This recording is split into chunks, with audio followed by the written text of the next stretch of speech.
So after 3 years of video reviewing, a common question I get asked by a lot of you guys goes along the lines of this. Gigguk, you sexy charismatic stallion, how on earth do you go about making your reviews, and do you have any advice for any new anime reviewers? Now, while I do try to be helpful when I can, it does get taxing repeating the same things over and over again. So instead of repeating the same advice, today on the Anime Zone, I'm going to be making a video about making videos.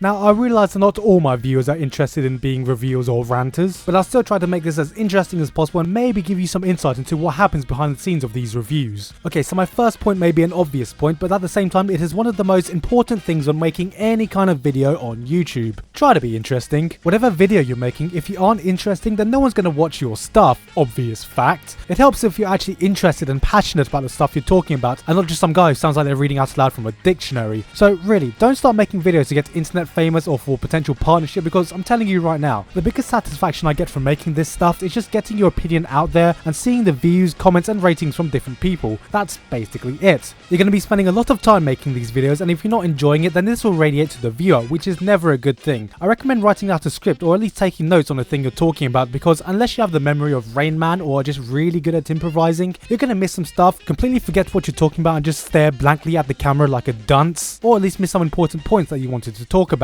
Of course, there are many ways to make a video review interesting, but that has more to do with the next step. Finding your own style. Do you want to be a completely professional reviewer, objectively deconstructing every little component of the show? Do you want to be a vlogger, showing your ugly mug on the internet and mastering the art of instantly teleporting to different positions on screen? Do you want to be an entertainer, taking the piss out of a show for shits and giggles, or a mix of something in between? Whatever you do, you have to try and find your own style that you're comfortable with and stick with it. This may have to start with you trying to imitate your favourite internet person and get accused of being a ripoff, but keep doing it anyway and eventually you'll find your own style. Some people still call me a Yahtzee ripoff, and while I do admit that I drew a lot of inspiration from him in the beginning, I'd like to think that I'm a lot more honest than he is, since I haven't actually watched him in years. But the important thing is that I am completely comfortable in my own style now, which is totally not copied from Charlie Brooker, Frankie Boyle, Ricky Gervais, Jimmy Carr, Michael McIntyre, David Mitchell, the Nostalgia Critic, the Game Over Thinker. Anyway, sound quality. A big thing that gets overlooked in video reviews is the sound quality, which in my opinion is actually more important than your video quality. Even if your video quality sparkles more than the vampires in Twilight, people will still be watching to listen to your voice and opinion, and no one's going to want to watch your stuff when you sound like a monotone alien talking through a microphone that was made in the 16th century. Like this, for example.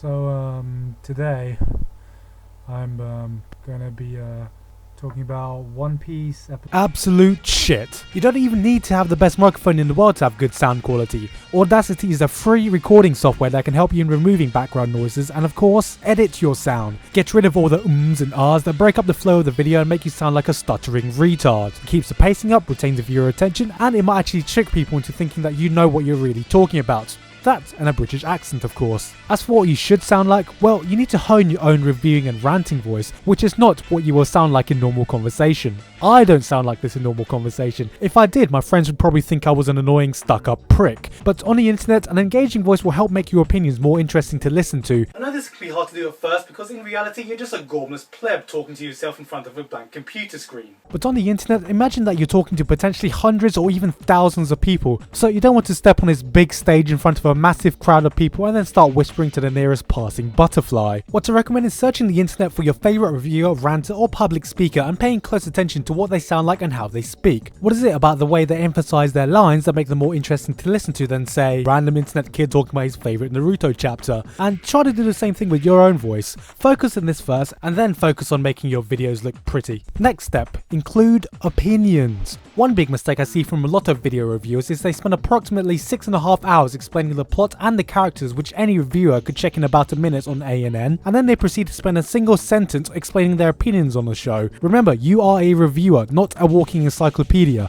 Unless you have a way of making it funny or entertaining, keep the plot and character descriptions short, brief, and spend more time on what you thought about the show. What was good about it, what wasn't good about it, and more importantly, what are the things about the show that stood out? Just remember, not everyone will have the same opinion as you, and that's fine. It's impossible to come from a completely unbiased, objective viewpoint without making it a complete snooze fest. Just make sure that whatever opinions you do do include, you have to have some proof to emphasize the point you're making, otherwise you just sound like a biased fanboy, which will slash your credibility. If you're gonna bash a show, make sure you clearly outline why you're bashing it, and vice versa when you're praising it. Try to look at it from every angle, even if it wasn't for you, because chances are it might be suitable for someone else. A good reviewer can successfully portray why they personally liked the series, but a great reviewer would be able to give an idea to the audience of whether they would like it or not, regardless of whether the reviewer did. Length. Unfortunately, this is the internet, where everyone has the attention span of about 0.3 of a second, so you don't want to make your reviews too long. Yes, I know there are some series that you just need to spend more time on, but in general, try to keep it short, snappy, to the point, and don't ramble too long on some irrelevant points. You can do that in a separate discussion video if you really want to. Personally, I think the best length for a review is between 6 and 10 minutes. And lastly, stick with it.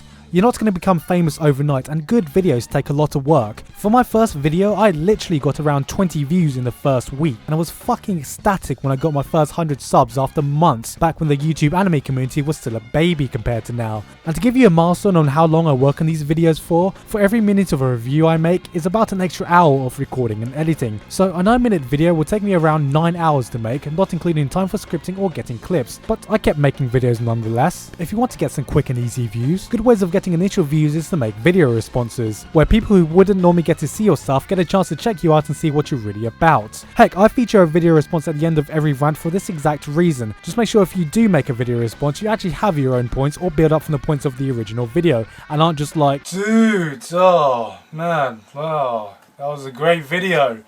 I totally agree with all the points you had, and